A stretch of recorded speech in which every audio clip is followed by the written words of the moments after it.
don't. First of all, we don't have time to litigate all of this. Of course we don't, because then you're going to lose the argument. So now this comes up, and I know in my mind that they're going to try to pretend like it is about erasing slavery. And I know that there is not one installation that the administration has taken umbrage with that is about slavery. Now, Trump has subsequently gone on to say, look, it's all about like bad guys, white bad guys, and slavery, but why don't we have some good stuff in there too? So that kind of came out later. So here's what happened. So take a look. Uh-oh. Yeah. Gone into the Smithsonian, and he's effectively now has some random person deciding what is appropriate for the Smithsonian to teach in terms of American history, things that don't offend parts of the MAGA base, right? So we're now literally reviewing parts of American history and parts of American culture to make sure it comports with dear leader and what the MAGA organization Can we address wants. some of those things that are in there? Because have you looked at some of the things that are being reviewed? Yeah, slavery was a bad thing that was to talk about. Okay. Like, he's not whitewashing slavery. So he's not? He's not. No, okay. he's not. And you cannot tie imperialism and racism and slavery to just one race, which is pretty much what every single exhibit does. Well, you have a lot of stuff in front of you. Yeah, I do, what because exactly I don't, because here's the thing. Are you talking about? Okay, I'll give you an example. Yeah, please. There's one called Change Your Game, right? This has been an installation there. Is gender testing fair in sports?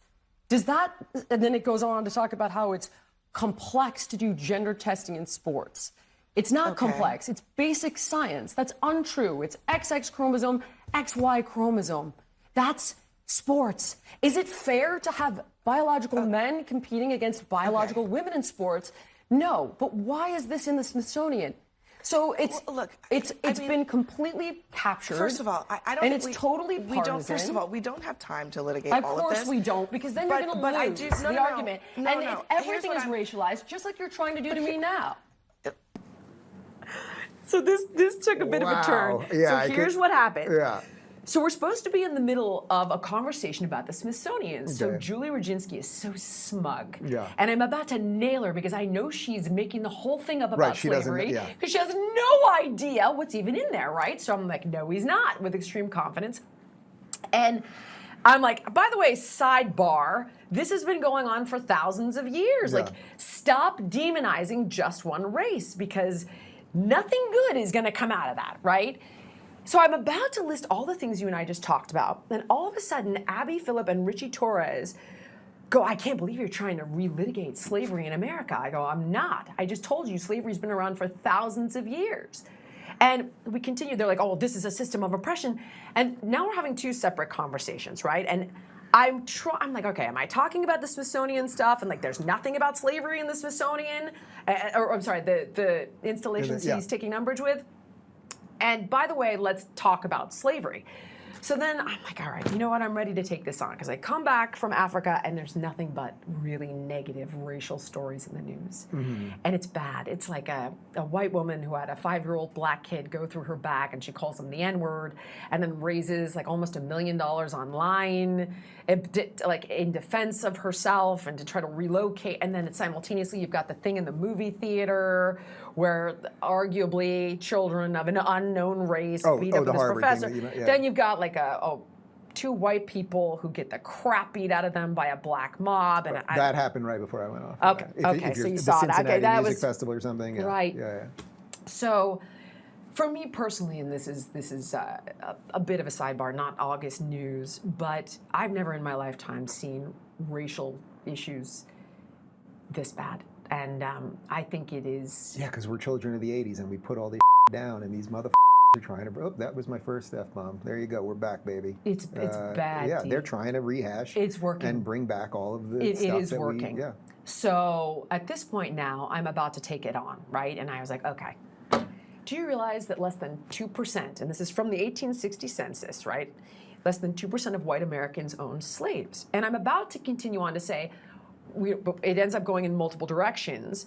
And then I'm like, this has been going on for thousands of years. And if we were to continue litigating, because, you know, the argument is, well, the entire South built their economy on it. It's like, and despite that, the North banned it. Yeah. Like, and people fought and died to maintain it. And yes, we have entire cemeteries of people who fought and died to end it.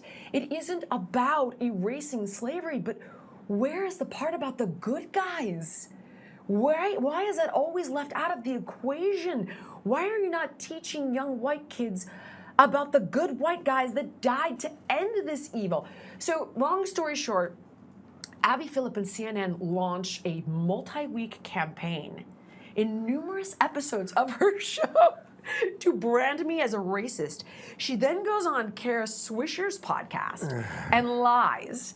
And she's like, I don't know, we were just having a conversation about the arts and she just brings this up and I had to educate her and my whole show know about the history of slavery.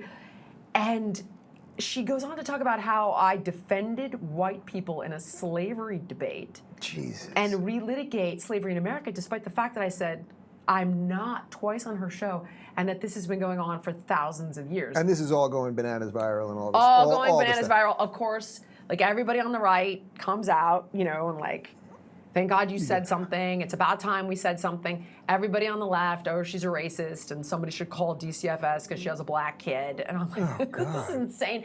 And D, it's so bad right now in the country, and I've got some other clips for you of it, but it's... Let me just give you one take on Abby Phillips. I don't know if you've heard me talk about her before, but I don't know, I must have said this to you because I was warning you about going on her show. You did warn me. She is, without question, the dumbest person on television. There is nothing behind her eyes. She's an idiot who can read off a teleprompter somewhat appropriately, and then then she looks like a deer in headlights the entire time until either someone tells her to say something or she throws a commercial. We started with cogs in the system. She is a cog in the system. They gave her that chair, and they will take away that chair as quickly as they gave it to her one day, and then she'll sue them for being racist.